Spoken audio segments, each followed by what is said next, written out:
오늘 함께 나눌 말씀은 마태복음 28장 말씀입니다. 신약 성경 52면에 있는 마태복음 28장 1절부터 20절까지의 말씀을 저와 성도님들이 한 절씩 교독하도록 하겠습니다. 안식일이 다 지나고 안식 후 첫날이 되려는 새벽에 막달라 마리아와 다른 마리아가 무덤을 보려고 갔더니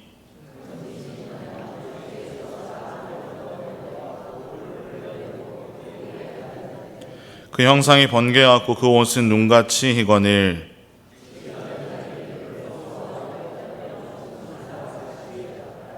천사가 여자들에게 말하여 이르되 너희는 무서워하지 말라. 십자가에 못 박히신 예수를 너희가 찾는 줄을 내가 아노라.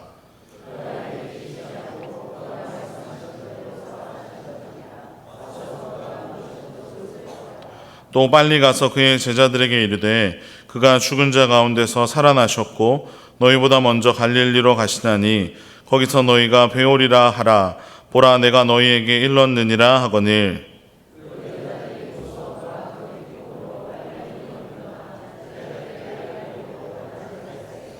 예수께서 그들을 만나 이르시되 평안하냐 하시거늘 여자들이 나아가 그 발을 붙잡고 경배하니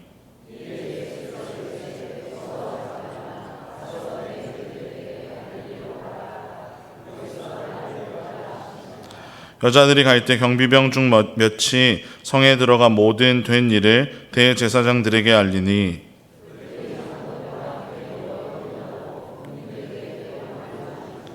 이르되 너희는 말하기를 그의 제자들이 밤에 와서 우리가 잘 때에 그를 도둑질하여 갔다 하라.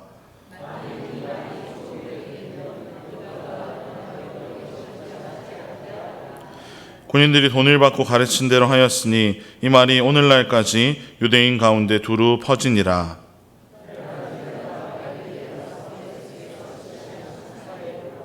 예수를 배웠고 경배하는 아직도 의심하는 사람들이 있더라.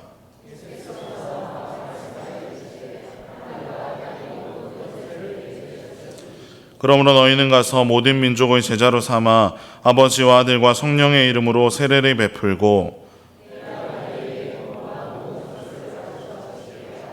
볼지어다 내가 세상 끝날까지 너희와 항상 함께 있으리라 하시니라. 아멘. 우리 함께 예배드리는 분들과 인사했으면 좋겠습니다. 함께 예배드림이 기쁨됩니다.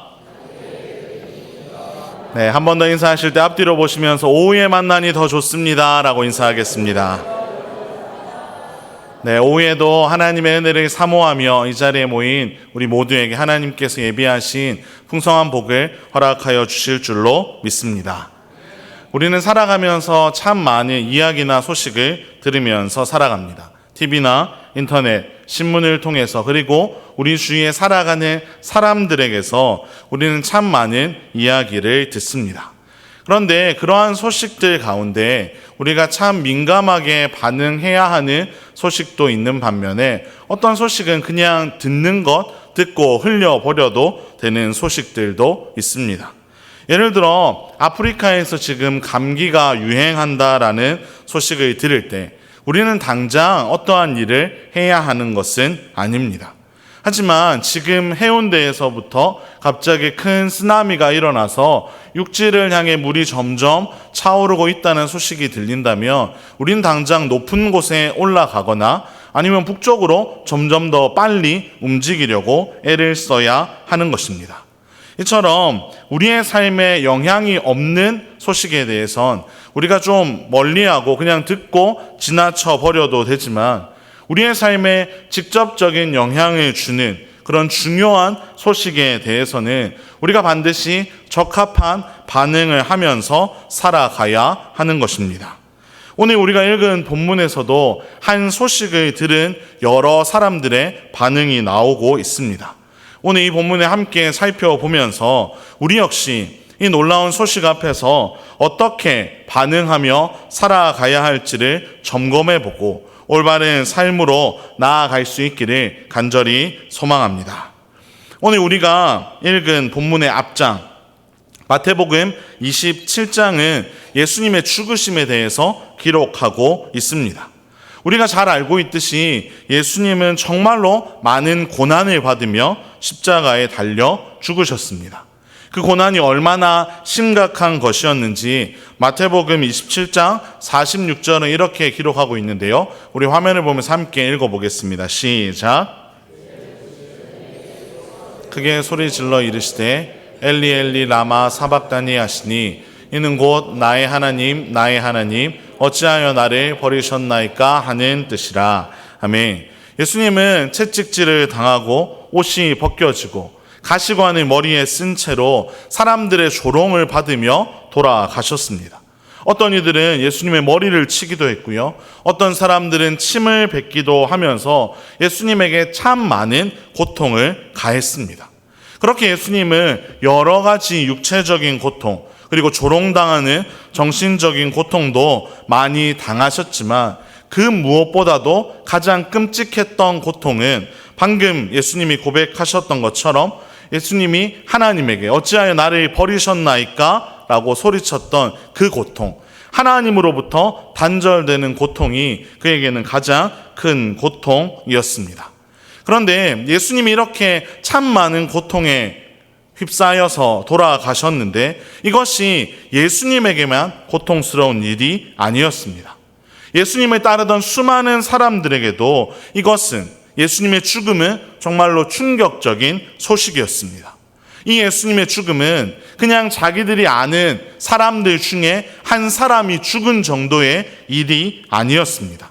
친하게 지내던 사람이 죽거나 아니면 가족 중 한 사람이 죽는 것, 그것도 참 슬픈 일이지만 그 모든 것을 넘어서는 정말로 고통스러운 소식이 바로 예수님의 죽음이라는 소식이었습니다. 그 소식은 이들의 삶에 있어서, 예수님을 따르던 사람들의 삶에 있어서 정말 모든 것을 가져가 버리는 것 같은 그런 고통이 찾아오는 소식이었습니다. 왜냐하면 그들에게 있어서 예수님은 유일한 희망이었고 자신들이 따르는 유일한 소망이었기 때문입니다. 예수님을 만나기 전에 이들의 삶, 예수님을 따르던 사람들의 삶은 참 소망이 없는 삶의 모습이었습니다. 희망 없이 그저 하루하루를 살아내던 사람들이었습니다. 아무리 애를 써봐도, 아무리 노력을 해도, 아무리 이리저리 열심히 궁리를 해봐도 도무지 나아지지 않는 삶의 현실 가운데 부딪혀서 어찌할 바를 몰라 하는 사람들이었습니다. 또 어떤 이들은 어떻게 해야 할지 몰라서, 무엇을 위해 살아야 할지도 몰라서 그저 하루하루를 살아내는 사람들도 있었습니다. 사실 세상의 기준으로 볼 때 예수님을 따르던 수많은 사람들은 아주 고위층이라기보다 정말로 사람들이 많이 무시하고 멸시하던 좀 보잘것없어 보이는 사람들이 대부분이었습니다. 흔히 말해 비주류의 인생을 살아가던 사람들이 참 많았습니다. 사람들로부터 환영받지 못하고 늘 사람들로부터 멸시받고 사람들로부터 따돌림을 받던 사람들이 참 많이 있었던 것입니다.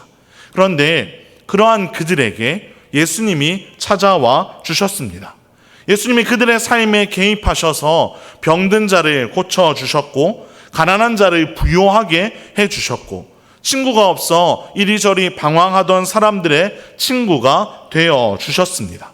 무엇보다 하나님 나라가 무엇인지를 그들에게 알려주시며 무엇을 꿈꾸며 살아가야 하는지를 알려주신 분이 바로 예수님이었습니다. 그런데 그렇게 자신들의 존재를 인정해주고 자신들의 삶을 회복시켜주던 예수님이 죽으신 것입니다. 이 소식은 정말로 이들에게는 세상 그 어떤 소식과도 비교할 수 없는 아주 끔찍한 소식이었습니다. 병든 자를 고치고 죽은 자를 살리고 무리를 거르시고 풍랑을 다스리셨던 그 예수님이 죽으셨다는 사실이 그들에게는 정말로 믿겨지지 않을 만큼 충격적인 사건이었습니다. 놀라운 기적을 수없이 보여주셨음에도 불구하고 예수님이 가장 악한 죄인들이 달려 죽는 십자가에서 돌아가셨다는 이 소식은 예수님을 따르는 수많은 사람들에게는 정말로 견디기 어려운 소식이었습니다. 그리고 예수님이 죽으셨다는 이 소식은 예수님을 따르며 살아가던 사람들에게 그냥 슬픔을 오래도록 겪으면 해결되는 그러한 일이 아니었습니다. 이들의 삶을 정말로 다 무너뜨리는 그런 정말로 어마어마한 사건이 바로 예수님의 죽음이라는 사건이었습니다. 그런데 이 소식만으로도 이들의 인생이 정말 절망에 빠져들 수 있는데 한 가지 더 충격적인 사건이 일어납니다. 바로 예수님이 다시 살아나셨다는 사실입니다. 우리 누가복음 24장 1절부터 7절을 화면을 보면서 함께 읽어보겠습니다. 시작.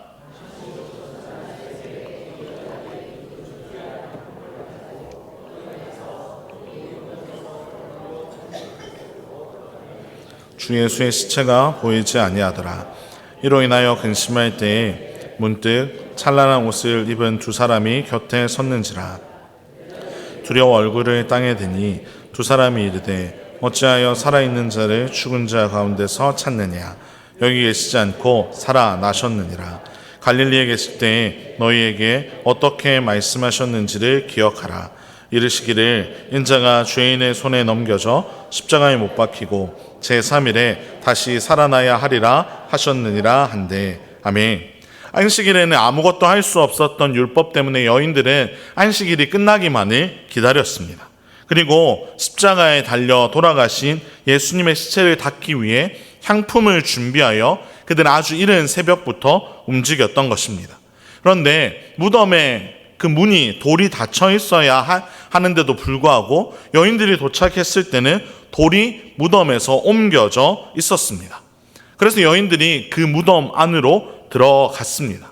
사실 이때까지만 해도 예수님의 시체를 도둑 맞은 것은 아닌가라고 그들은 생각했던 것 같습니다.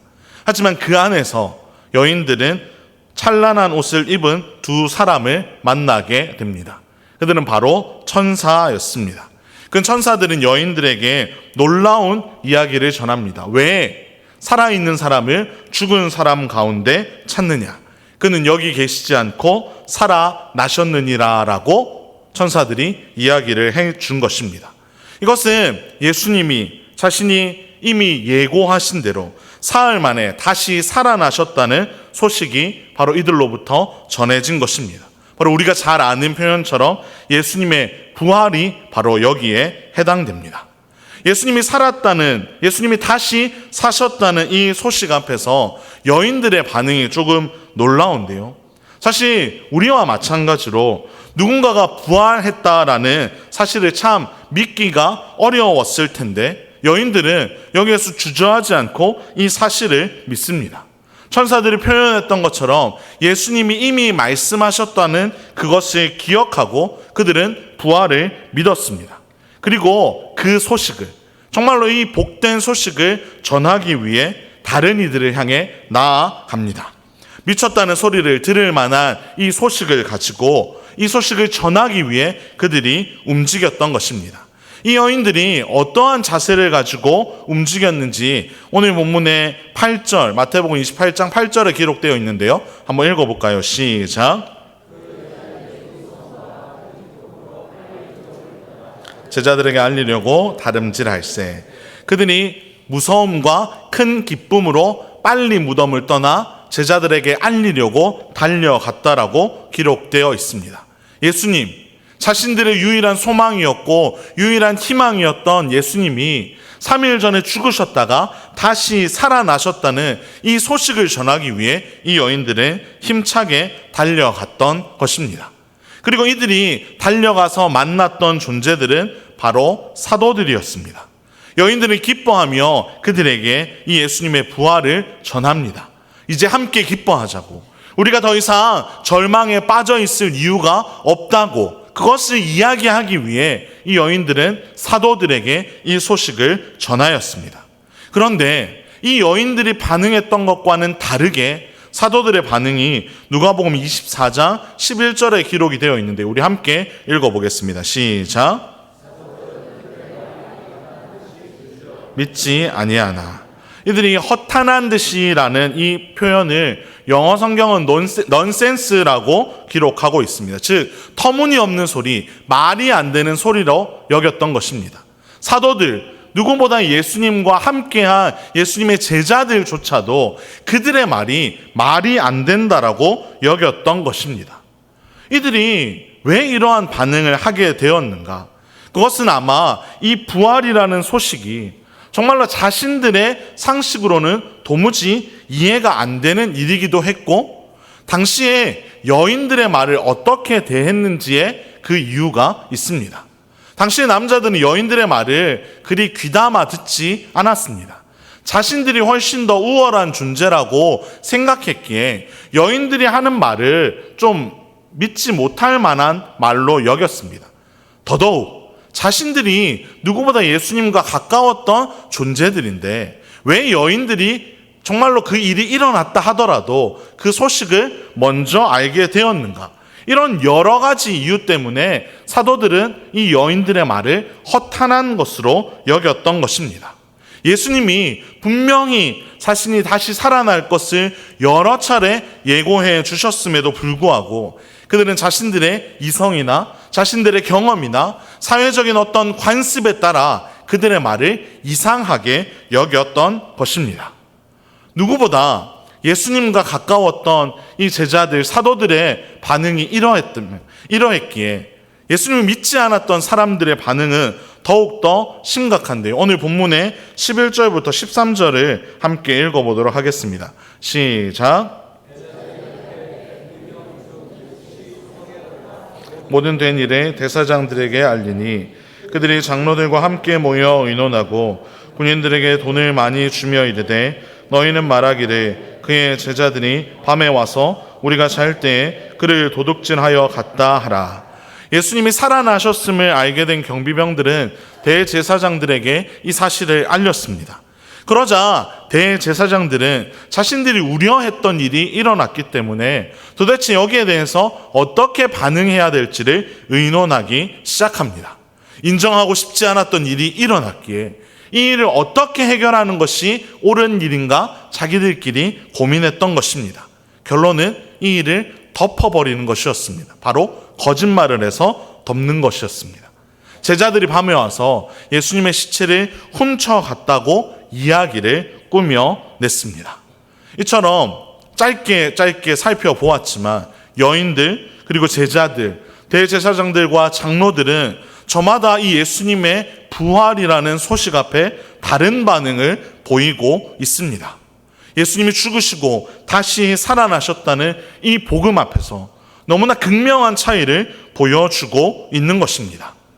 나를 위해 내 죄를 짊어지시고 죽으시고 다시 살아나셨다는 이 복음 앞에서 너무나도 다르고 어쩌면 어떤 이들은 틀린 반응을 보이고 있는 것입니다.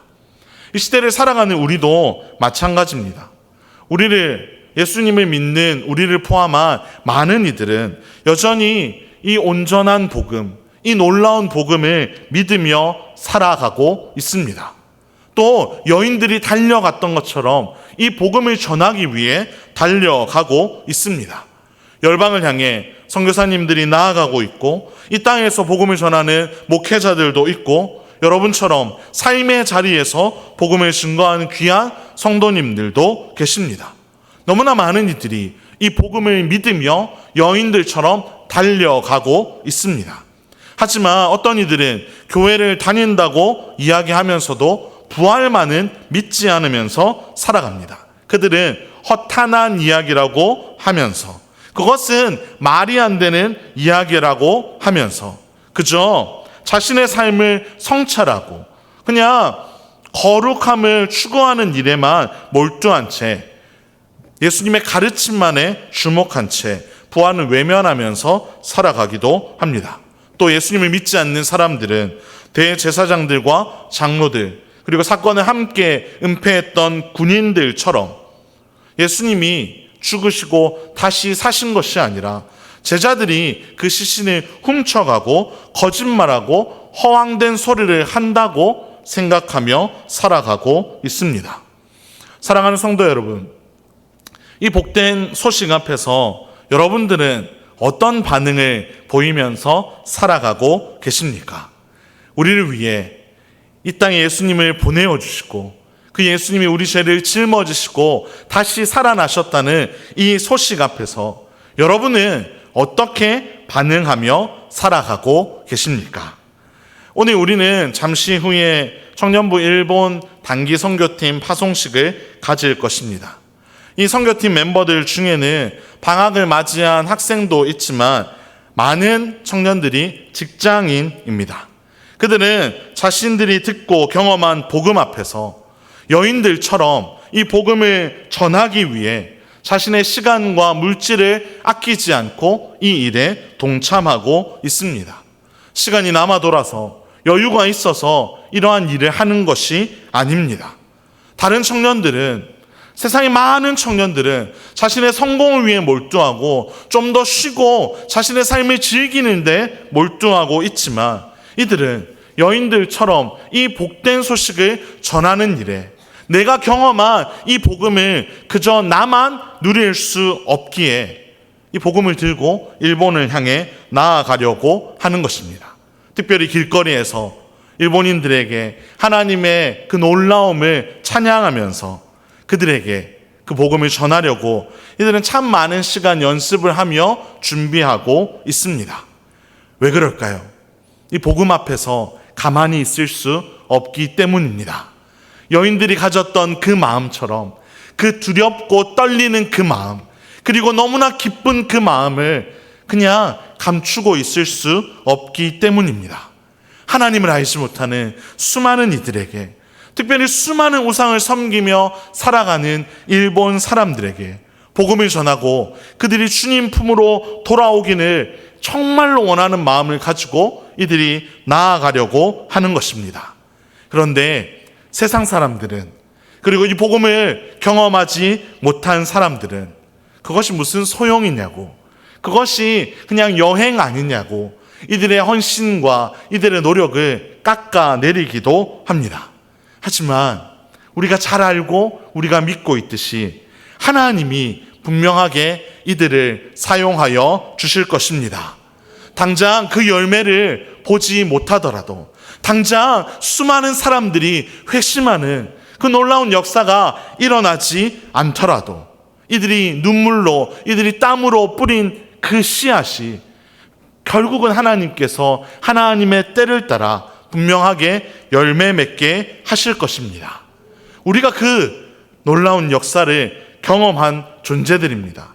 이 한국 땅에도 그러한 시선들이 참 많이 있었습니다.